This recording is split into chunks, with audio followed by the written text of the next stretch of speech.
Hello, and welcome to another teaching from 119 Ministries.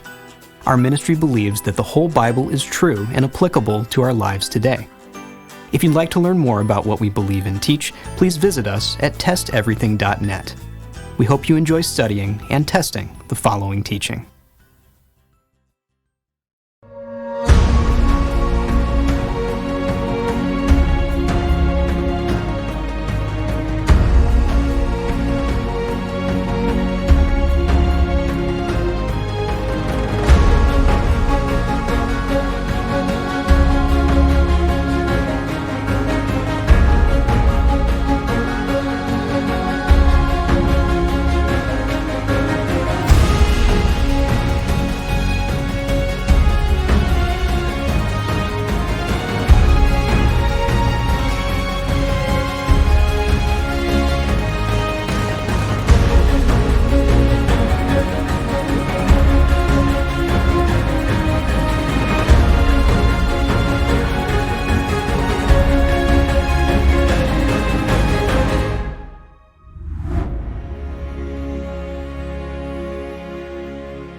This teaching is the fourth in a four-part series that discusses the scriptural instructions concerning sexual immorality, adultery, marriage, and divorce.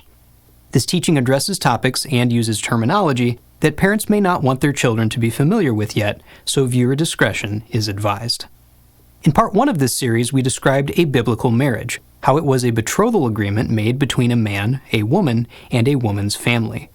We also discussed how sex inside of a marriage was permitted and encouraged, but sex outside of marriage was considered sexual immorality. In part 2, we discussed adultery, the sexual violation of the marriage agreement, and how that could lead to divorce.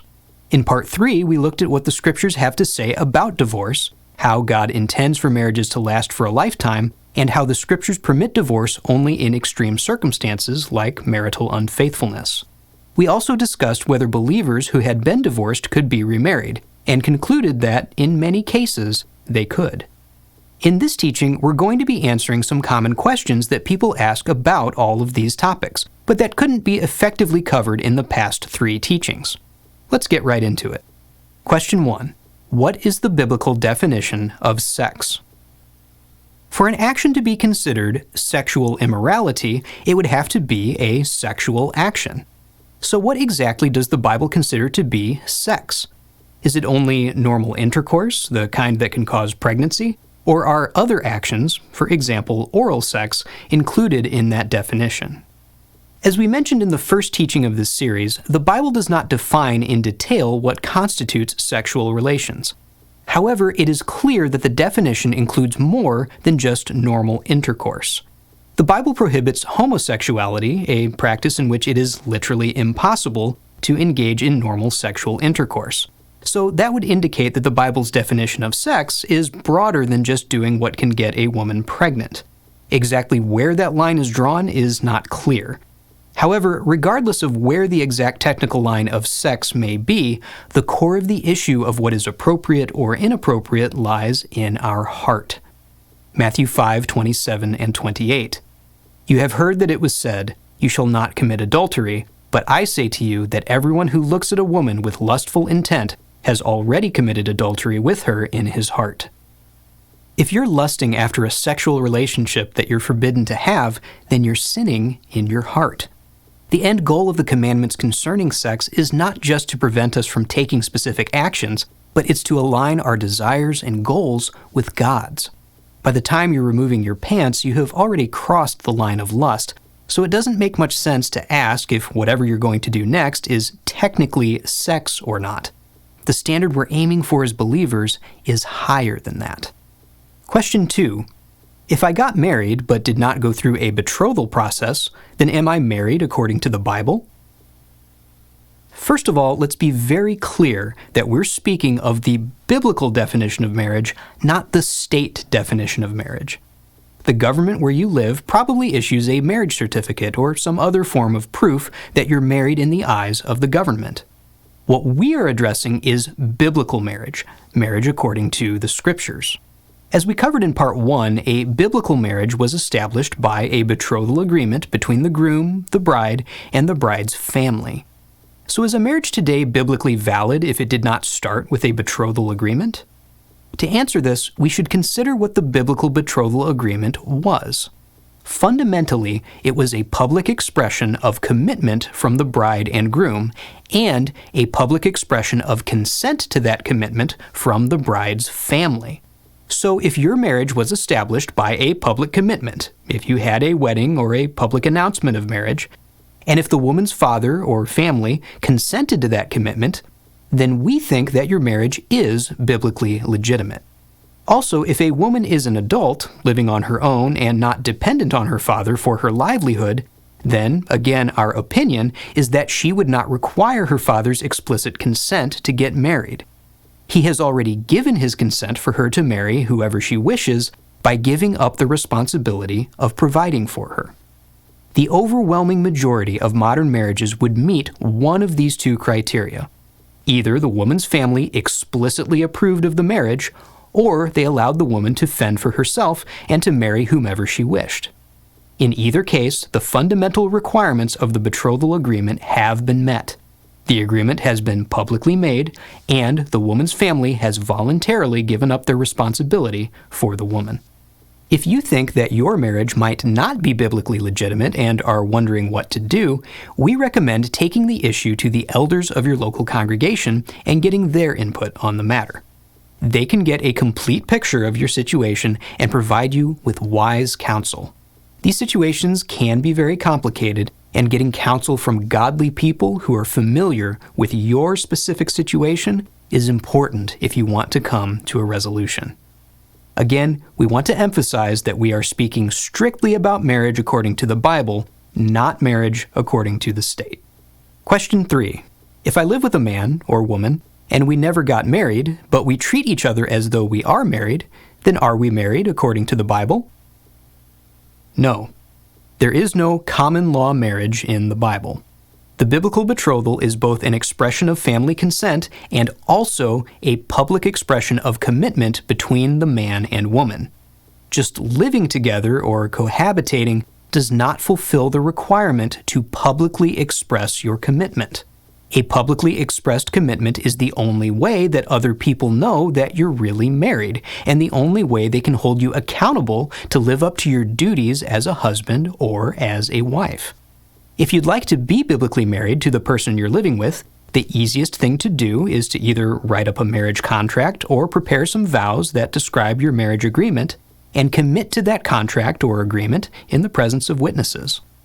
There are many people who do cohabit for one reason or another. Some may be hesitant about the idea of committing to another person for life. Some may think it's not really necessary to get married. However, the Bible is clear that you're only a husband or a wife if you're married. A biblically acceptable sexual relationship does require a marriage. If you're struggling with this idea, we would encourage you to examine yourself and try to understand why you have reservations about getting married.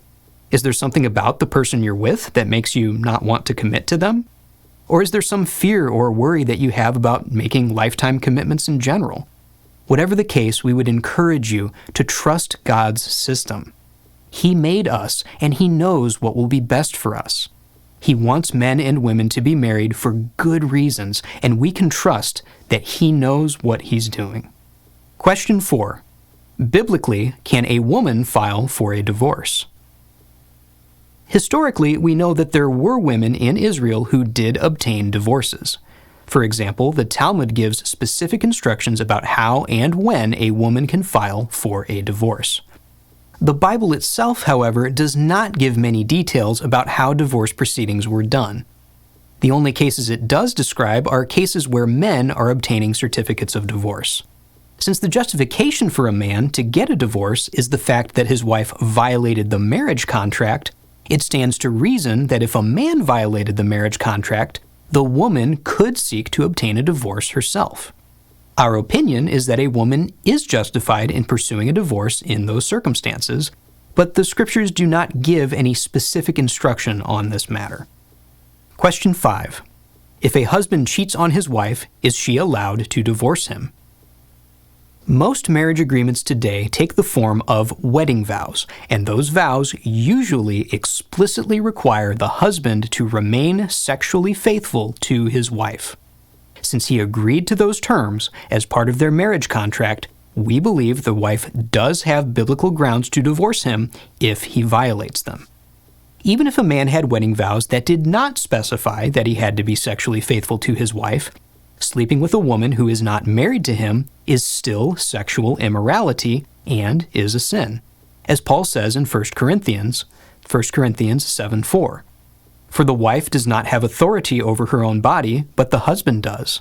Likewise, the husband does not have authority over his own body, but the wife does. If you're considering divorce for any reason, we strongly advise that you get counsel from the leaders of your local congregation or other believers who know your situation. You're going to need love, counsel, and support from others, whether the divorce ends up taking place or you manage to rehabilitate your marriage. Question 6. Many of these answers involve my local congregation. What if I don't have a local congregation? A local congregation is the best source of spiritual support and fellowship for a believer. Having other believers involved in your life who know and care about you and being able to reciprocate that care to them is the ideal biblical model. In times of personal crisis, having such a fellowship becomes even more valuable. We strongly recommend that believers get involved in local fellowships and take advantage of the services that fellowships can provide. As Paul said, 1 Corinthians 6:1. When one of you has a grievance against another, does he dare go to law before the unrighteous instead of the saints? Verse 4. So if you have such cases, why do you lay them before those who have no standing in the church? He also said that the elders of the church are there to care for the church of God. Acts 20, verse 28. Pay careful attention to yourselves and to all the flock, in which the Holy Spirit has made you overseers, to care for the church of God, which he obtained with his own blood. There are situations where people either don't have or are not aware of fellowships that are near them. 119 Ministries has a fellowship finder page on our website, and we would suggest that resource as a good place to start looking for one. If a person does not have access to spiritual fellowship, then they will just have to do the best they can until they can find some. There are potentially other support resources at their disposal, whether online or in the form of professional services. However, the most scriptural approach is to be part of a community of believers, and we would encourage people to seek out that option first. Question 7. What about international marriages? Are those permitted in the Bible? International marriages are permitted, but there are a few verses that we need to explain. For example, this passage appears to say that such marriages are forbidden. Deuteronomy 7, verses 1 through 4. When Yahweh your God brings you into the land that you are entering to take possession of it, and clears away many nations before you, the Hittites, the Girgashites, the Amorites, the Canaanites, the Perizzites, the Hivites, and the Jebusites, 7 nations more numerous and mightier than you, and when Yahweh your God gives them over to you, and you defeat them, then you must devote them to complete destruction. You shall make no covenant with them, and show no mercy to them. You shall not intermarry with them, giving your daughters to their sons, or taking their daughters for your sons, for they would turn away your sons from following me to serve other gods. Then the anger of Yahweh would be kindled against you, and he would destroy you quickly. This passage seems to indicate that an Israelite was not allowed to marry a non-Israelite, or at least not allowed to marry anyone from particular foreign nations. However, a closer examination reveals that race or nationality is not actually the issue with these marriages. Notice the reason given for this command in verse 4. For they would turn away your sons from following me to serve other gods. The issue was that these foreign people were idolaters. This idolatry is what got King Solomon in trouble when he was married to foreign women. 1 Kings 11, verses 1 through 8. Now King Solomon loved many foreign women, along with the daughter of Pharaoh, Moabite, Ammonite, Edomite, Sidonian, and Hittite women from the nations concerning which Yahweh had said to the people of Israel, You shall not enter into marriage with them, neither shall they with you, for surely they will turn away your heart after their gods. Solomon clung to these in love. He had 700 wives who were princesses and 300 concubines. And his wives turned away his heart. For when Solomon was old, his wives turned away his heart after other gods, and his heart was not wholly true to Yahweh his God, as was the heart of David his father. For Solomon went after Ashtoreth, the goddess of the Sidonians, and after Milcom, the abomination of the Ammonites. So Solomon did what was evil in the sight of Yahweh, and did not wholly follow Yahweh, as David his father had done. Then Solomon built a high place for Chemosh, the abomination of Moab, and for Molech, the abomination of the Ammonites, on the mountain east of Jerusalem. And so he did for all his foreign wives, who made offerings and sacrificed to their gods. The women Solomon married were not just foreigners, they were worshippers of foreign gods. These are the kinds of foreigners that a believer should not marry. But if a foreigner becomes a believer, then that person also becomes an Israelite. Not genetically, but spiritually. This is what Paul says in Galatians. Galatians 3, verses 26 through 29. For in Messiah Yeshua you are all sons of God through faith. For as many of you as were baptized into Christ have put on Christ. There is neither Jew nor Greek, there is neither slave nor free. There is no male and female, for you are all one in Messiah Yeshua. And if you are Christ's, then you are Abraham's offspring, heirs according to promise. As Abraham's offspring, these believers are no longer foreigners. They are no longer excluded from the congregation of Israel. Ephesians 2, 17 through 19. And he came and preached peace to you who were far off, and peace to those who were near. For through him we both have access in one Spirit to the Father. So then you are no longer strangers and aliens, but you are fellow citizens with the saints and members of the household of God. Because a foreigner who becomes a believer is no longer a stranger or an alien, they are not forbidden to marry. This is why Rahab, a Canaanite, could get married to Salmon, and why Ruth, a Moabite, could get married to Boaz, and why a Cushite woman could marry Moses. The race or national origin of these women was not important. What was important was their faith. This is why when Paul urges people not to be unequally yoked, he's speaking of believers and unbelievers, not Jews and non-Jews. 2 Corinthians 6, verses 14 through 16. Do not be unequally yoked with unbelievers. For what partnership has righteousness with lawlessness? Or what fellowship has light with darkness? What accord has Christ with Belial? Or what portion does a believer share with an unbeliever? What agreement has the temple of God with idols? A believer is much better off marrying another believer from a different race or nation than he is marrying an unbeliever of the same race. Race is not an issue in salvation, and it is also not an issue in marriage. Faith is what matters. Question 8. Leviticus 18:22 prohibits sexual relations between two men. What about between two women? Is that prohibited also? God expresses his marriage ideal, and therefore his sexual ideal, in Genesis chapter 2, when he brings together a man and a woman. A sexual relationship between two men violates this ideal, and that relationship is explicitly prohibited in Leviticus 18. It stands to reason that lesbianism would also violate this ideal. While Leviticus 18 does not explicitly mention lesbianism, Paul does in Romans chapter 1. Romans 1, verses 26 and 27. For this reason, God gave them up to dishonorable passions. For their women exchanged natural relations for those that are contrary to nature. And the men likewise gave up natural relations with women and were consumed with passion for one another. Men committing shameless acts with men and receiving in themselves the due penalty for their error. So, both male and female homosexuality are prohibited by the Scriptures. That does present the question of why lesbianism is not specifically mentioned in Leviticus 18 along other forms of sexual deviancy. One potential reason is that women, not just in Israel but in any culture at that time, had little incentive to enter into a lesbian relationship. Marriage was a very practical institution at that time.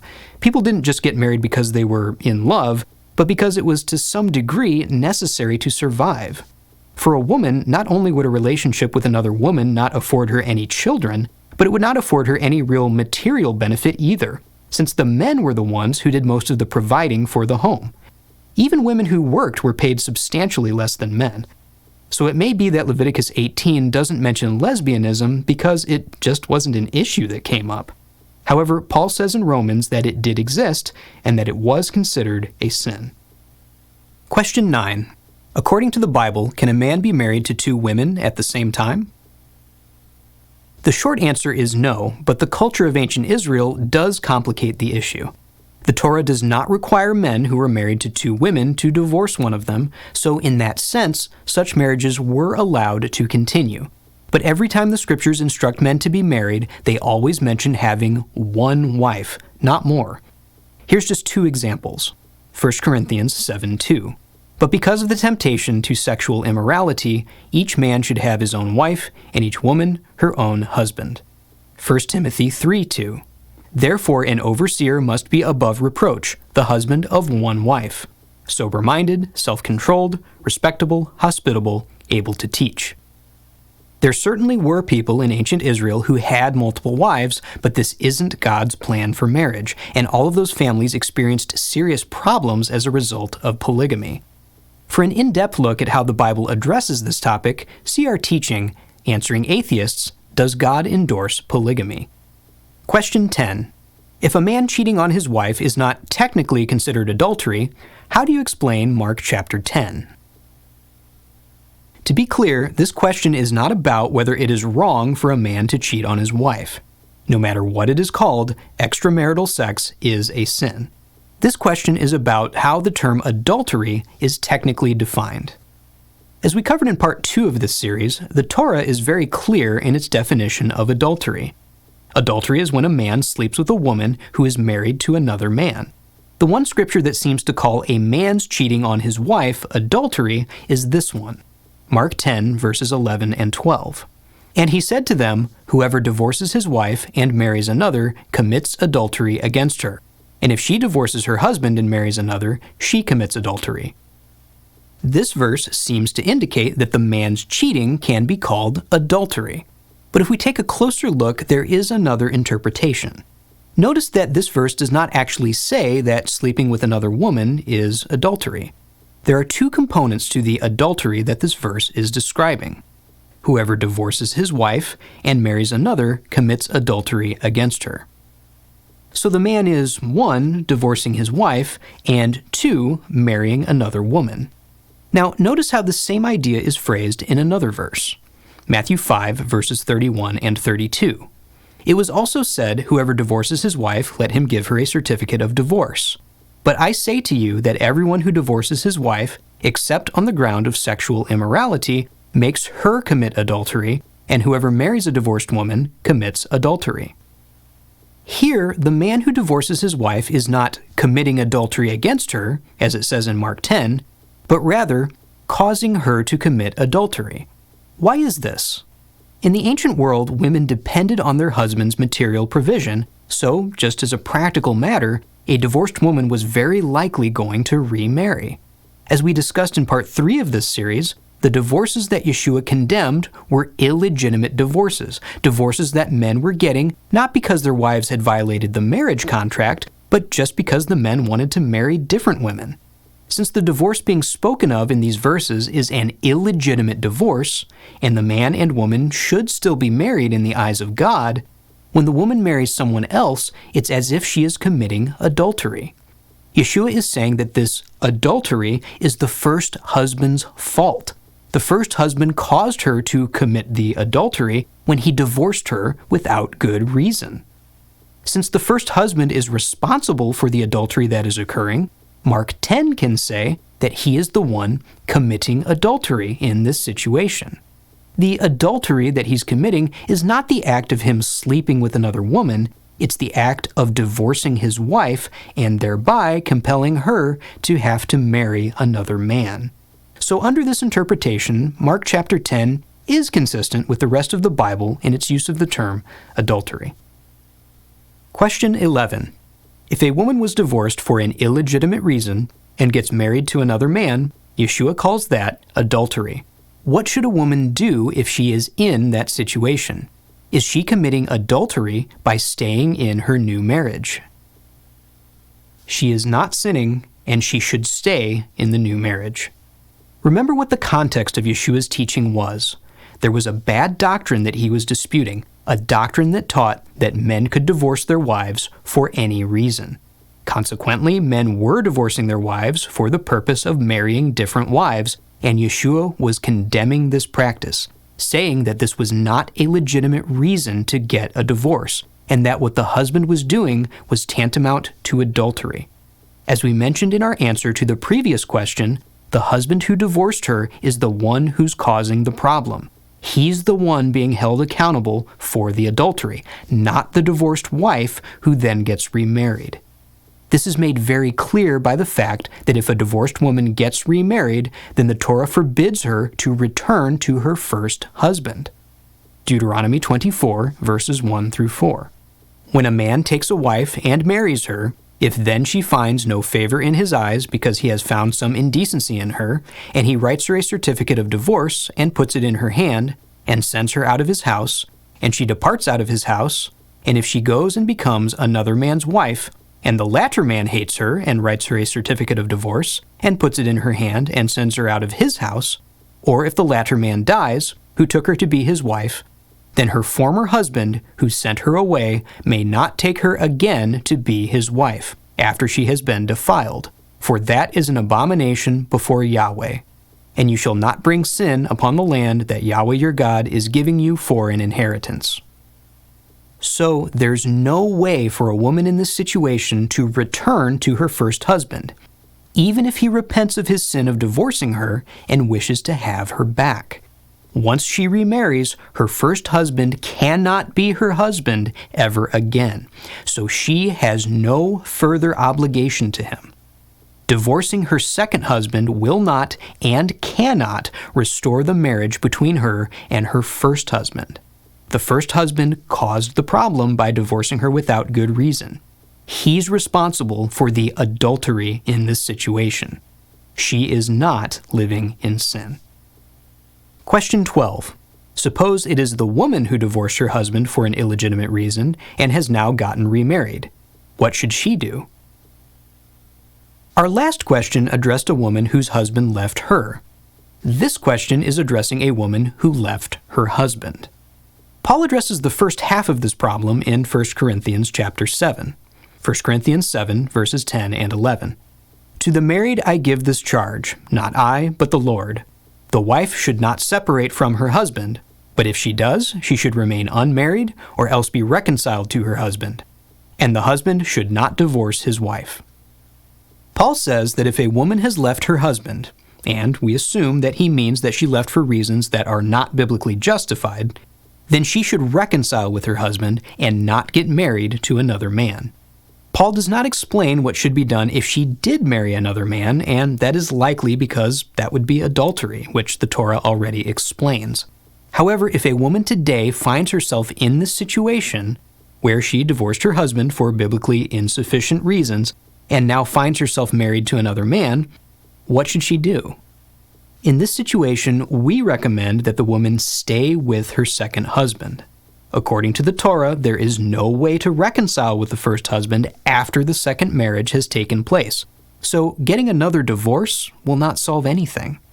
Two wrongs will not make this situation right.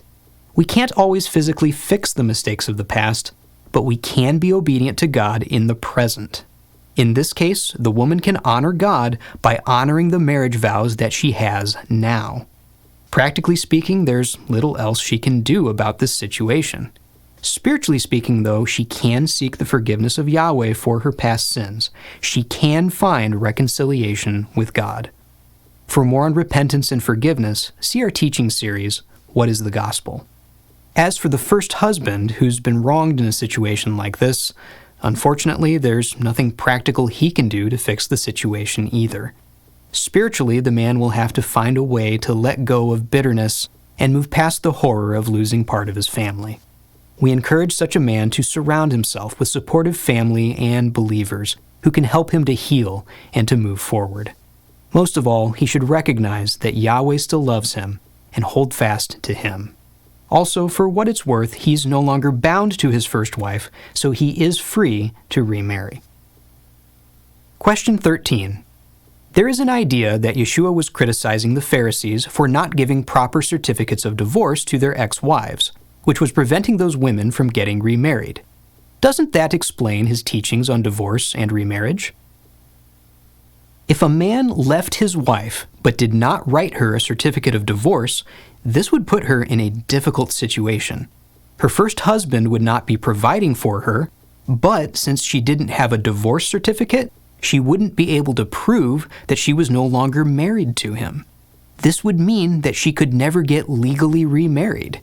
Some have suggested that Yeshua's teachings on divorce and remarriage were addressing this issue, the issue of husbands not writing proper divorce certificates when they abandoned their wives. However, this idea does not explain Yeshua's teachings on divorce and remarriage for three major reasons. First, while divorce certificates are mentioned in some of Yeshua's teachings, Yeshua's focus when he criticizes the Pharisees' divorce practices is always on the motivation behind the divorce. Matthew 5 verses 31 and 32. It was also said, "Whoever divorces his wife, let him give her a certificate of divorce. But I say to you that everyone who divorces his wife, except on the ground of sexual immorality, makes her commit adultery, and whoever marries a divorced woman commits adultery." Here, when Yeshua says, "But I say to you," he follows up with what he is teaching that's different from what was being said. If his problem with the Pharisees was their lack of proper divorce certificates, then he would say so right here. But instead, he criticizes the reason for the divorce, not the procedure that's being followed. The topic of certificates is brought up again in Matthew chapter 19. Matthew 19, verse 7. They said to him, "Why then did Moses command one to give a certificate of divorce and to send her away?" Yeshua's response is not to criticize the withholding of divorce certificates. Again, he doesn't address the certificates at all. Instead, he says this, verses 8 and 9. He said to them, "Because of your hardness of heart, Moses allowed you to divorce your wives, but from the beginning it was not so. And I say to you, whoever divorces his wife, except for sexual immorality, and marries another, commits adultery." Again, instead of bringing up the topic of divorce procedure, Yeshua brings up the topic of divorce motivation. It seems that he's not interested in the question of certificates at all. Second, these very verses in Matthew chapters 5 and 19 indicate that the Pharisees were in fact writing proper divorce certificates. When Yeshua says, "It has been said," he's referencing a teaching that he disagrees with. In Matthew 5 verse 31, the teaching that he was against involved writing proper divorce certificates. Matthew 5 verse 31. It was also said, "Whoever divorces his wife, let him give her a certificate of divorce." Also in Matthew 19, it's the Pharisees who bring up the topic of divorce certificates, not Yeshua. Matthew 19 verse 7. They said to him, "Why then did Moses command one to give a certificate of divorce and to send her away?" These verses indicate that writing proper divorce certificates was standard practice among the Pharisees. That's what they were teaching people to do. Additionally, the Talmud has entire chapters devoted to the proper writing of bills of divorce. Yeshua's dispute with the Pharisees was not about a lack of divorce certificates, because the Pharisees themselves made it a priority to write those certificates, and to write them correctly. Third, Yeshua's position on divorce fits naturally into the context of the debate between Hillel and Shammai, as we mentioned in part 3 of this series. The question the Pharisees ask Yeshua in Matthew 19 verse 3 sounds almost exactly like the doctrine of Hillel, and the response Yeshua gives them in Matthew 19 verse 9 sounds very similar to the doctrine of Shammai. Yeshua is not addressing the issue of divorce certificates. He's addressing the issue of divorcing one's wife for any reason. So, to summarize, number 1, Yeshua never makes any points concerning divorce certificates, but he does make points concerning the reasons that divorces were occurring. 2, the Pharisees were already writing proper divorce certificates. And 3, we have an explanation of Yeshua's teachings on divorce that fits the context much better than him criticizing a lack of divorce certificates.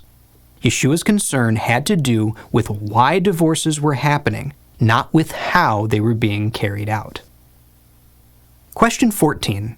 Is there a difference between being married according to the Bible and being married in God's eyes? We couldn't say for sure, since the Bible's description of marriage is within the context of a particular culture. However, we know that God saw marriages that were performed in the Bible as legitimate marriages. So if you follow the biblical model of marriage, then you will certainly be married in the eyes of God. We've done our best to accurately describe what the biblical marriage model looks like and what its critical features are.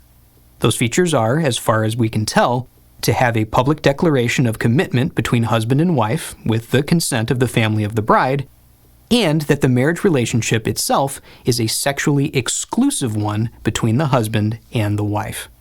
In our opinion, having those elements present would cause a marriage to meet the biblical standard and make two people married in God's eyes. While there's plenty more that could be discussed on the topics of marriage, sexual immorality, adultery, divorce, and remarriage in the Bible, we hope that this series has covered most of the major issues and answered most of the major questions. Real life is sometimes complicated in ways that a short video series cannot fully address. So if you have real, practical problems involving these topics, again, we urge you to get help from a congregation of believers, preferably a local one. For other questions, you can reach us at the Contact Us page on our website, and we'll do our best to respond. Most of all, we hope that the Bible's message about the sanctity of marriage has come through clearly, that a believing man should only have sex with his wife and a believing woman with her husband. It's not always easy, but following that simple rule helps avoid a great deal of complications and heartache, and it upholds the standard that God set for his people from the very beginning. We pray you've been blessed by this teaching. Remember, continue to test everything. Shalom.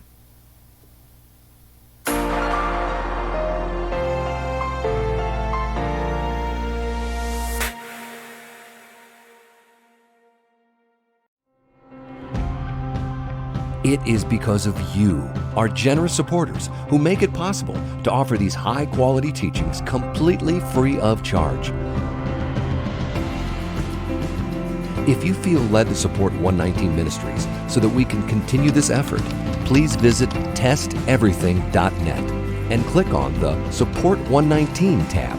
Learn how you can partner with us to take the whole Word of God to the nations.